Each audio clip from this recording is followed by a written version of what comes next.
Hello, everyone. Thank you for joining us for our third and final Marketing Best Practices webinar.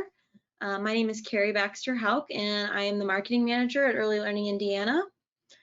So just before we get started, a couple of housekeeping things. We will have an opportunity to answer any questions at the end of the webinar.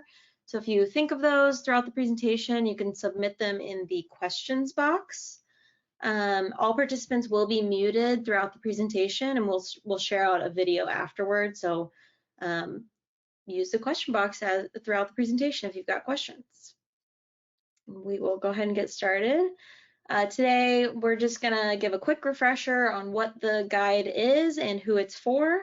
And then we're gonna be getting into our topics today. Social media, we'll cover posting, engagement, and content, as well as online presence, and which includes building a website, search engine optimization, and again, questions at the end. So just really quickly, for those who don't know yet, the Marketing Best Practices Guide is delivered as a web page containing a flip book, which we'll take a look at today. And really the point is to equip early care and education programs with the marketing knowledge and tools that they need to be most effective in today's dynamic environment when it comes to recruiting staff or enrolling families. So it's delivered as a web page, the flip book, the 3 webinars, this being the 3rd, and then a resource section. And we've broken that guide down into some easy to use sections. We've covered communications and marketing principles, branding and design, public relations and advertising on previous webinars, and then today we'll go over social media and online presence. And then just before we go take a look, who is the guide for? So it's really for all types of providers, whether you're in-home, ministry, center-based. It is more focused on emerging providers, but there are resources that are helpful to you if you've been in business a long time or just starting out. And so, much like our approach to education, there's really resources for all skill levels here. And so if you already have a lot of experience with marketing, maybe you want to go look at the more advanced resources that are available. The end of the guide actually has a color-coded key for which resources are for beginner to advanced. And so that's a great way to get started. We today are going to talk first about social media. So I've got Sean Chambers with me, and Sean is Early Learning Indiana's digital engagement specialist. So Sean, I will let you take it away. Fantastic. Thank you very much, Carrie, and thanks to everybody for joining us today. As Carrie mentioned, I'm the digital engagement specialist with Early Learning Indiana, and so with that, I lead all of our social media and website efforts for Early Learning Indiana and all of the brands that we manage. And I want to piggyback on something Carrie said as we pull open the guide here. I'm really going to frame this around the steps to social media and website in terms of the amount of time and resources that you may have to put towards these efforts, right? We fully recognize that an emerging provider may not have as much time or funding to put towards some of these efforts as an established provider or a large center. And so I'm going to kind of frame it around that context to try to be as helpful to everyone on this call as I can be. And so as you're looking at the guide here, this is the first page of the social media section. And I think this is the start of everything when it comes to social media. That chart there that you're looking at when it comes to platforms, content, and cadence. Now, that is not every platform, social media platform in existence. I think that those are what we would consider the big 4 of social media when it comes to building a brand. Those are the established platforms and the platforms with a large audience, a large base of users. So that is Facebook, Twitter, Instagram, and LinkedIn. That content section is a great way to kind of understand what the typical kinds of content that brands are putting out on those platforms. So the type of content that a user might be looking for is very different on Facebook than it is on LinkedIn. and every other platform. And so that middle column there gives you a good idea of the types of content you should be considering for those platforms. And that last section, the cadence section, I will say that this is not an exact science. It is very different based on your brand and the industry that you're in, maybe parts of the country or the state that you're in. So do not take this as an exact guide, but this is a good kind of baseline to see where you're at compared to other brands and other industries for how often you should be posting on those social media platforms. I would not recommend posting 12 times a day on Facebook. Twitter, you might be able to get away with that, and it is even recommended in some cases depending on the content. And so it's all about finding kind of what fits your brand and where you're comfortable with these platforms. But this guide, this chart here is the baseline, right? This is the basic kind of principles of being a brand on social media, and I highly recommend that everyone kind of start here and figure out where they fit kind of in this chart. And then as we go through the rest of the guide, we kind of go into more details on content categories you see at the bottom of this page. On the next page, it even goes into further detail about content by platform and the cadence by platform. And some of the where on that chart it was kind of high level, 1 to 2 times per platform per day, that type of thing. This kind of tells you why. This gives you insights into why we recommend that and why those are the industry averages. Or platform averages. And so you can kind of go through here and kind of understand the why, and again, kind of figure out where you fit into that. And then kind of that next step, once you have a presence on social media, that next step is really engagement. And the reason engagement is so important is because we know in early care and early learning that such a significant part of building your brand is word of mouth in a lot of cases, and there is a portion of social media that is actually word of mouth, and by that I mean even if it's not someone actually moving their mouth and using their voice to speak. If you have somebody who follows you on Facebook and they share a post that you have put out on Facebook, they're sharing it with their audience, and their audience may not be familiar with you. And that is a digital version of word of mouth, right? And that is incredibly valuable for increasing your audience. And even more so, again, talking about going to the next step of social media and elevating your social media presence. All social media platforms use an algorithm, which is very complicated, and no one really understands it, and it changes all the time.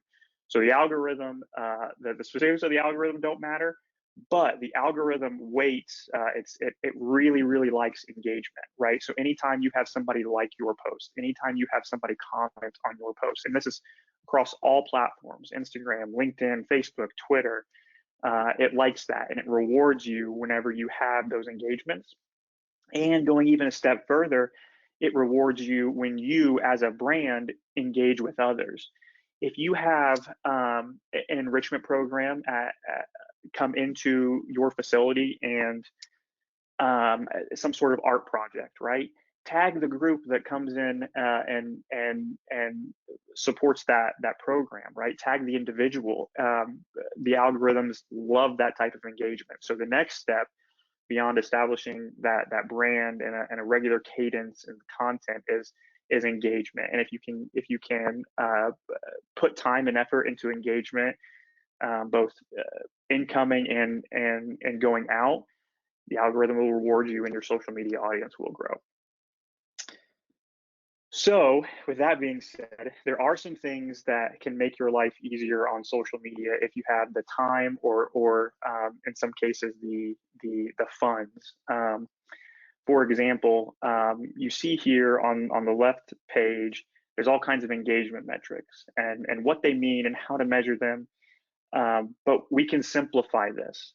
We can simplify this by using things like content calendars or different social media management tools. Carrie's going to pull up here a content calendar example that we have provided that HubSpot, we've linked to HubSpot article that provides a content calendar template. You can see it on your screen now. This is the schedule tab of the calendar. You can see there's many of them at the bottom. This is it's different strategies. It's different platforms. There's all kinds at the bottom, but that schedule tab is the basic here. So when we go here, you can see you can determine what account it's going out on or what platform, Twitter versus Instagram, or if you have multiple programs, right? Maybe it's going out at one program but not the other. And you can fill in the date, the message, if there's a link, if there's a label, a campaign label you want to add. You can even throw in photos or videos or links to those things. And what this does is it keeps organized your social media content strategy over time, and it allows yourself to be a bit more organized, or if you have maybe multiple people that will be helping in the digital space, it allows all of those individuals to be on the same page. It also helps with a review process if you do have multiple individuals assisting with this work. So this is there. This is something that it's absolutely free. You can go in here and kind of you can customize it and add columns and make it work to whatever fits your need. But something like this is incredibly helpful to keep your social media organized over time. To go even a step further, so that's an Excel sheet, right? That's by hand. That's something you have to go in and kind of create and manage. There are social media management softwares that you can use. At Early Learning Indiana, we use Sprout Social, and there are fees to that. It does cost, but there are so many incredible things you can do. All of that engagement that we talked about, it tracks for you, and it sends directly to what they call a smart inbox, where you can see all of those engagements and interact with them in real time. It keeps track of over any period of time, the amount of impressions you have, the amount of link clicks you have, the amount of comments you have, all the different types of engagement. It tracks and displays it in charts and graphs, and even allows you to. This is the benefit, the biggest benefit I think of social media management softwares. You can schedule posts to go out automatically over time, right? So the thing about social media is it's so often a 24/7 job. And that scares people. I do it every day, right? And it's the hardest part to try to combat. And the benefit of being able to schedule these posts is actually on today's Thursday. On Tuesday, I spent about 4 hours Tuesday morning scheduling about 100 posts over all of our different brands and across all of our different platforms for the month of September. And I don't have to do anything else with those. They will go out on the appropriate platforms, on the appropriate brands at the appropriate times with the appropriate content. So that is an incredible benefit to using social media softwares if you have the time. If you have the time to sit down for a couple of hours a week, or maybe an hour a day, or a couple hours a month, whatever is right for your program, it's very helpful. And I will say, we also listed Later and Hootsuite. Sprout is probably the most sophisticated of the softwares. It is incredible. I recommend it to everybody, but knowing that there's different degrees of need here. Later, which is that second one listed, later.com, it actually has a free version where you get analytics and you get to schedule posts, but you only get so many posts per month, right? So you can't schedule 100 or in a single day, right? I think their minimum is either 20 or 30 per month. So, but it is free, right? So you kind of get some of the same benefits and kind of get to work your way up to a higher level of social media presence without spending any money.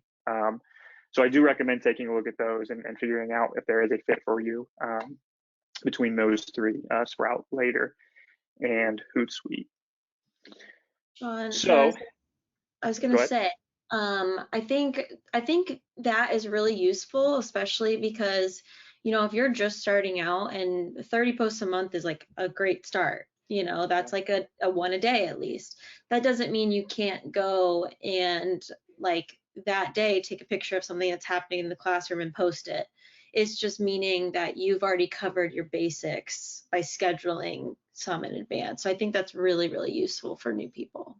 Yeah, often I always say there's I always tell our team members there's no such thing as bad content. And that doesn't mean that I'm going to post everything that comes to me, but the important thing is that having a social media presence is a part of that is consistency, right? And that doesn't mean that it has to be the same thing every time. It means you have to be consistently communicating with your audience. Social media is so churn and burn, and people lose interest very quickly.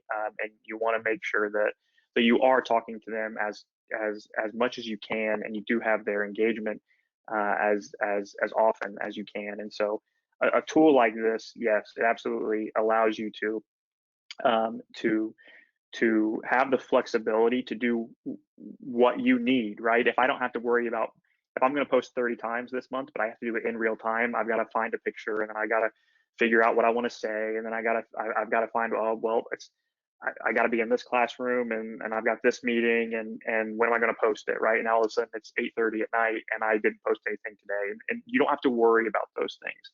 You do have to find time if you're going to use these softwares for that purpose of scheduling ahead. You do have to find the time to kind of do that, and that can be difficult sometimes. But I think that even if it's stressful to find that chunk of time to be able to commit to the platform, it saves stress in the moment, right? When you're trying to figure out staffing and when you have parents asking questions, the last thing you want to be thinking about is social media. And this kind of avoids that, right? It makes it so that you don't have that worry at 8 o'clock at night that, oh no, I forgot about social media and I want social media to be important. This saves that at the cost of you're gonna have to block out a little bit of time on your schedule to plan ahead. So that's the social media section, and we're going to move now into an online presence website specifically. Again, the same mindset here, right? The something that will significantly increase your online presence and is absolutely free to you. The new early learning marketplace. If you haven't heard about this, it is a platform that allows you to have an online presence. It allows you to list and sell open seats in real time. It allows you to connect with families. Again, free of charge to families, free of charge to the providers. It allows so once you claim your profile, your listing is in the marketplace. Once you go in and claim that listing, you can advertise seats, and then families can search for seats openings in their area or on their way to work or that meet their specific need, right, based on whatever your program offers. They can go in and search those, and when they find that your seat is your program is what they need, if it's their unique needs, they can go in and purchase those seats, or they can go in and schedule a tour, or they can contact you directly. So there's a link in here. Highly recommend going in and claiming your profile, even if you don't have openings available right now, or even if you only have certain ages, claim your profile because families are using it. Families will continue to use it as the presence grows for marketplace, and so having a claim listing with your program's information on there will be very valuable over time.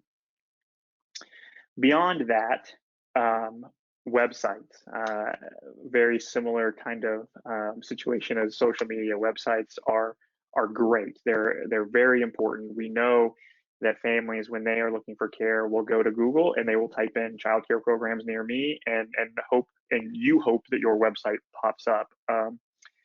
And so if you don't have a website, I think the first step is marketplace. And then if you want to go further, WordPress, Wix, and Squarespace are listed here. I will say that of those three, WordPress probably does the best job of walking you through the process step by step to make sure that you have the URL that you want. They have templates that all you have to do is change photos or add your logo or change colors. They make it very, very user friendly and very, very simple, even if you don't have experience working with websites. So on top of that, there's so much flexibility in WordPress. They have what they call plugins. They have a kind of a marketplace, like an app store, we'll call it, type of setup where there are probably millions. I don't know how many there are. There's so many that we would never be able to search through all of them. But they have all these plugins that allow for different functionality. You can take payments with various plugins. You can create account. You could have families make accounts, right? The member press is what that one is called, and they can create a username and a password, and then you can communicate to them through their account. There's so many of them, and they make it so easy to navigate through those. Again, step-by-step directions and templates. And so beyond Marketplace, if you don't currently have a website, WordPress would be a great place to start. Wix and Squarespace, also very, very great tools. You don't always have the creative flexibility. The templates are structured a little bit differently. They don't have the plugins and the app store that WordPress has, but they are very strong websites and very, very, very good, especially Squarespace, very good when it comes to selling, right? So if you are going to take payments online, Squarespace would be a great option. That is their model. That is how they've made their businesses, being able to intake payments. Going to the next page. This is the last page of this section. It talks about search engine optimization. SEO is how you may have heard it referred to, search engine optimization, as well as some analytics tools. So this is kind of that top tier, right? If you feel comfortable with your web presence and you really want to dive into how do I make my online presence stand out above all of my competitors, this is what you're going to look towards. So search engine optimization is this idea that the content on your website is popular,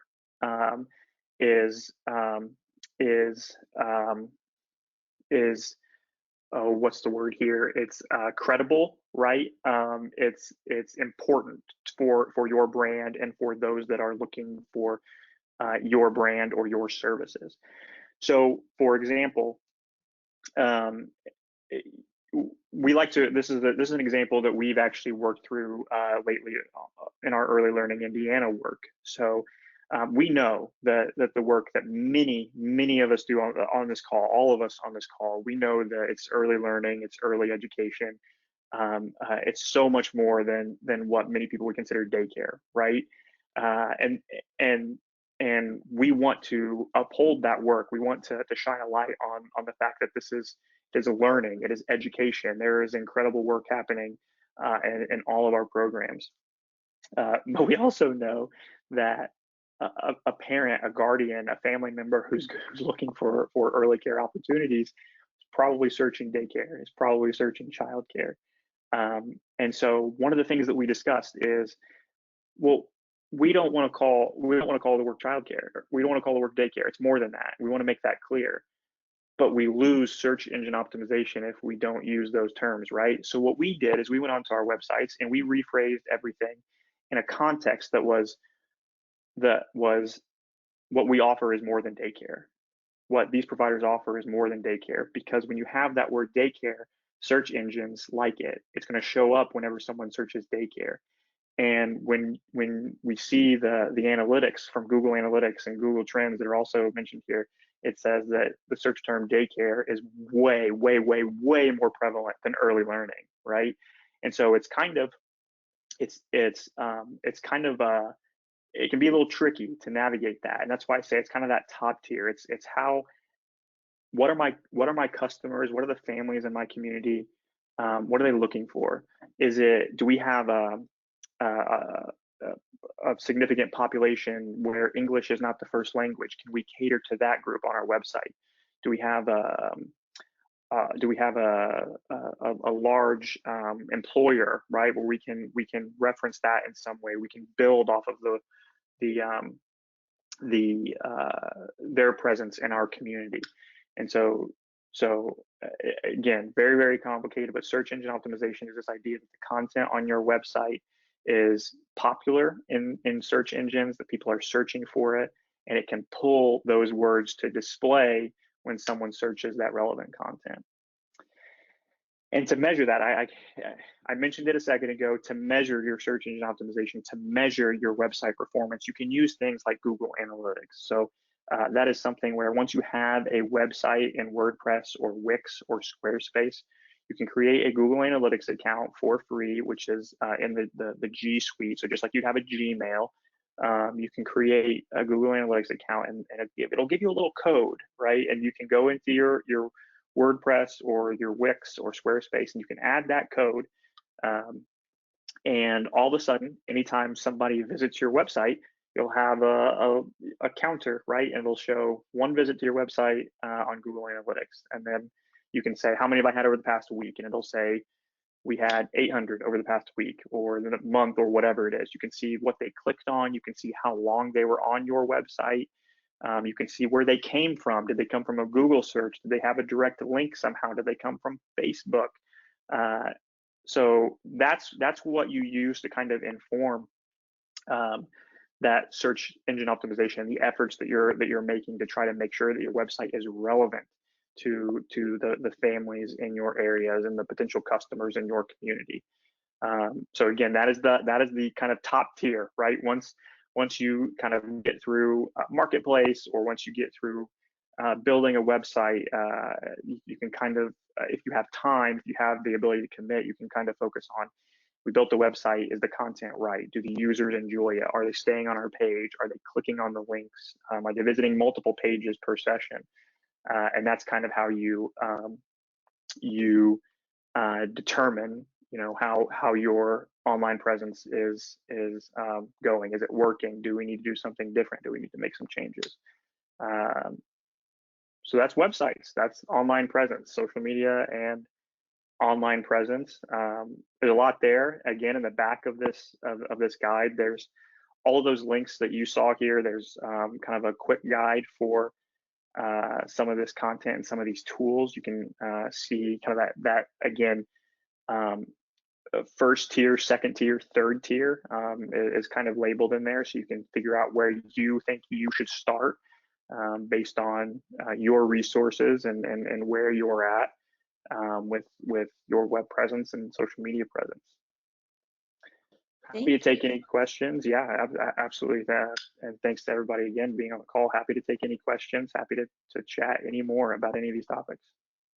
Yep. If you've got questions, go ahead and put those in the questions box and we'll get to those. We'll give you a couple minutes here. Just a couple things listening to you, Sean. I think this is really great because it's all about working smarter and not harder. So a lot of those resources that you mentioned teach us what is working well and what's not working, which helps us inform where we're going to spend our time, because time is our most precious and valuable resource. So I really appreciate that. I did want to say a little bit too. I'm actually going to go ahead and pull up this again. So I believe in the PR and advertising section, under community and business partnerships, something you mentioned about engaging with others. So tagging other organizations that you're working with, or people that are coming in and doing interesting things in your center. I think looking at this section when you're thinking about that is really helpful too. So who are the people around you that you can reach out to and work with, and then use that when you're posting about it to tag them. And I think that's twofold, even just to build off that. I think I've seen so many times where social media is used as a PR arm to get in front of local media, right? Sometimes we don't always know who to contact at the local radio station or TV station or newspaper, right? But we know they have social media accounts and we know how to tag them, right? So I've seen it used in that way. And I've also seen where if you're interviewed for your local newspaper or TV station because of whatever initiatives you have going on, or maybe you're an emerging provider and you're opening soon, or back to school, whatever it is, if you are lucky enough to get media attention from that you then promote that media attention on social media to say, like, and tag, right? Tag whatever the media entity is, right? If it's a TV station, tag them. They might reshare, they might like, they might, you know, comment. And again, that goes back to the engagement, and their audience is going to see it, and they likely have a large audience. So it absolutely goes both ways there. Yeah, and you know, they're no different than us. They're trying to do the same thing that we're doing, which is get people to see what they're doing and be excited about it. So they, you know, it's not competition. It's mutually beneficial. I did Absolutely. want to ask, let's see. So you talked a little bit here about different content on different platforms. What about recycling content? So what can you kind of use in multiple ways? So so there's nothing wrong with putting the same content on multiple platforms. In fact, a lot of times I recommend it, as long as it fits your brand and your voice, right? So, you know, I always say one of the benefits of the work that we do is, um, there's always an abundance of content in classrooms, right? Or in programs. If it's your home, you know, wherever you're at, there's always an abundance of content because children are adorable. They say cute and funny things, and they're doing work that is, you know, they're the projects, the art, right? The learning that's happening is valuable, and our audiences often love seeing it. And so if you have if it's a splash day and you have a photo of children outside in the sun with water sprinklers, right, in a cute bucket hat, you know, that content is perfect for Facebook, Instagram, Twitter, and I could make an argument for LinkedIn if framed appropriately, right? And um, so that's one part of it. The other thing is, if you post that photo of a child at splash day, it's adorable, they're smiling, um, maybe it performs very well. Maybe you get an incredible number of impressions. Maybe the engagement rate is sky high. There's nothing wrong with not reposting that photo. That's not, there's a difference here, and I want to make sure this is clear. I wouldn't recommend reposting that photo. I would recommend resharing the original post, right? And there has to be an angle to it, right? Um, so you post that photo, it performs very well. And in 3 weeks, there's a day where it's stormy, it's rainy, gloomy, gray, and you might reshare the original post. So you hit the share button, and you add in a new caption that says, you know, a gloomy weather day, really wish we were back to splash day, right? Sunny, you know, like that type of context, right? And that hopefully that performs well, and it's gonna draw attention back to the fact that there's an adorable child outside having fun and learning and gross motor and all these types of things, instead of having, you know, looking out the window and seeing rain. So there is a time to reshare content, and there is absolutely overlap between the appropriate content on platforms. It's not, this is only right for Facebook, this is only right for LinkedIn. You can share things across different platforms as well. Yep. We got a question here. Do you think social media and online presence is the perfect way to address my target audience throughout the customer purchase journey? Mm. Yeah, so I think there's a part of that for example, we run social media ads, right, directed at the enrollment process. So we are targeting specific groups. We're targeting specific segments on social media to let them know that we have openings when we have them, and also to let them know that whenever they are ready, or whenever they do need care, that they should consider us. And so I think two things. If you have the ability to run ads on social media, Facebook specifically, and Facebook and LinkedIn ads are Facebook Meta now. Facebook owns LinkedIn, and so those ads are kind of one and the same. But if you have the ability to run ads, that gives you the most specific, um, the most specific options when it comes to targeting, even if they don't follow you. So that is always something to consider if you do have the money and the time to do so. we do talk about ads throughout this social media section as well in more detail. So absolutely start there and see if there is more context that you need. But once you have your online presence, you'll start to understand what your audience is looking for based on engagement. So if you post something and no one sees it, no one likes it, no one shares it, no one comments, then I will say the first thing to know is that's good, right? And that's good because you noticed it. It's good because you're going to use that to inform your content strategy going forward. It's not just bad. Please don't think that if you didn't get a like or if no one saw it, that it's bad, because if you use that to inform what you're going to post tomorrow or the next day or next week or next month, then that is a very, very good thing. So once you have an idea of what your audience is interested in, absolutely you can put the content that you want them to see in front of them at the relevant times, right? So if you know that for whatever reason on Facebook,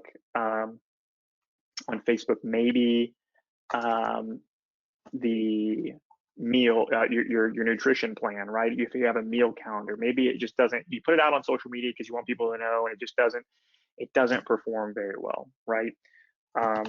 Then don't do it, and maybe focus on that during the enrollment process. If you have a packet, that you hand people, then bring it up then, right? But if on social media everyone sees and loves and interacts with maybe your after school program, right? Then they already know about it, because the odds are the people who are the families that are looking to enroll in your program have already checked out your website or your social media or all of those things. And it's not to say that you shouldn't tell them about your after school program during the enrollment process, but you probably don't have to, because you've seen the engagement in your online platforms. So you don't have to make that as much of a priority when you're talking to them face to face or on the phone or via email. You can hit the things that you want to make sure that they know, that you're confident they haven't seen yet or they haven't been exposed to. That would be my recommendation. I think the other thing too, Sean, so part of my job is the enrollment process and communicating with any leads that we have from families who are interested in our programs. I definitely use the things that Sean puts out on social media in my emails to prospective families, just to keep them engaged.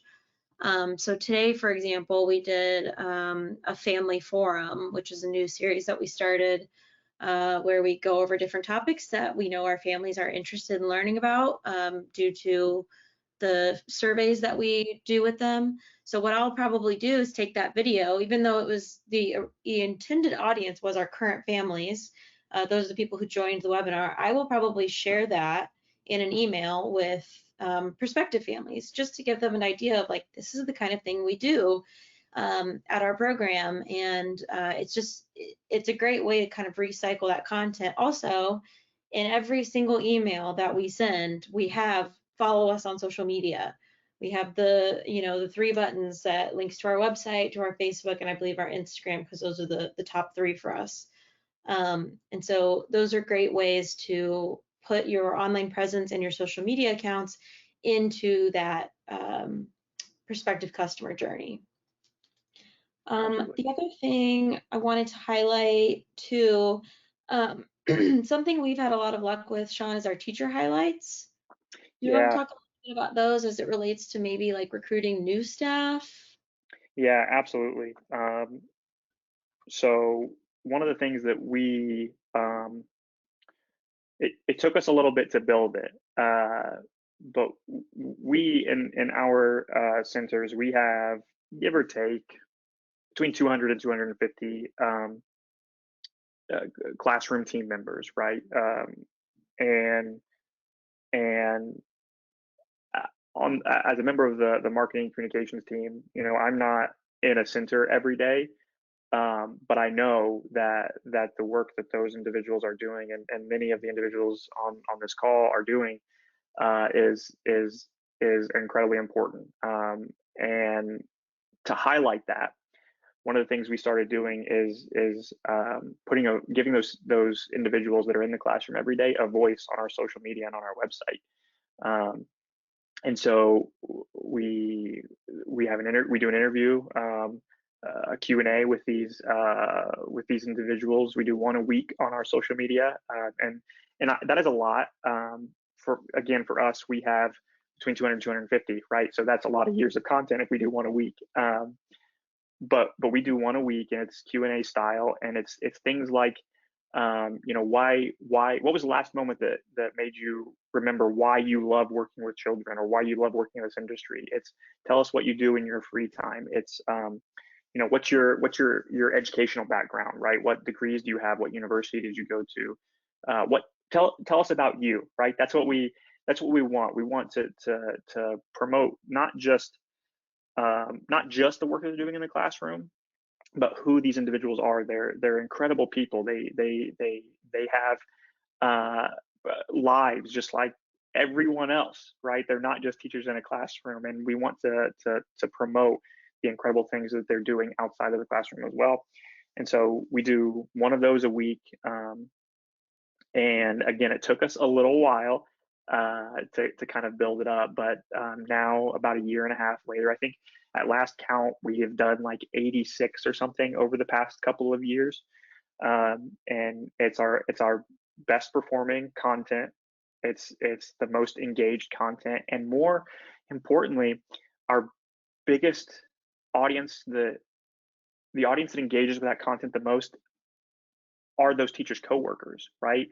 When you see that a teacher just graduated with their bachelor's degree, or their master's degree, or that they run marathons in their free time. Maybe your coworkers don't know that, right? And now they do, because they're seeing this content, and they're now engaging with that teacher at work. There's now a sense of it's almost like an opportunity to connect, right, and get to know each other better.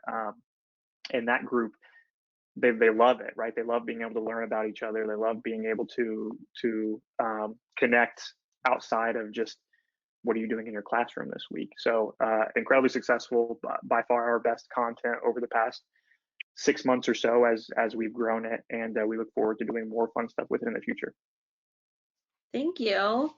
I think that will go ahead and wrap up. This is our last webinar of the series, but if you are interested in looking at any of the other ones that we've done, those will be on our website. So you can just find it very easily by going to brighterfuturesindiana.org, and it is directly in the navigation for providers, marketing best practices guide. So we will send out an email after this with links to that. And other than that, Sean, thank you so much for joining us today. Absolutely. Thanks to everybody for joining. See ya.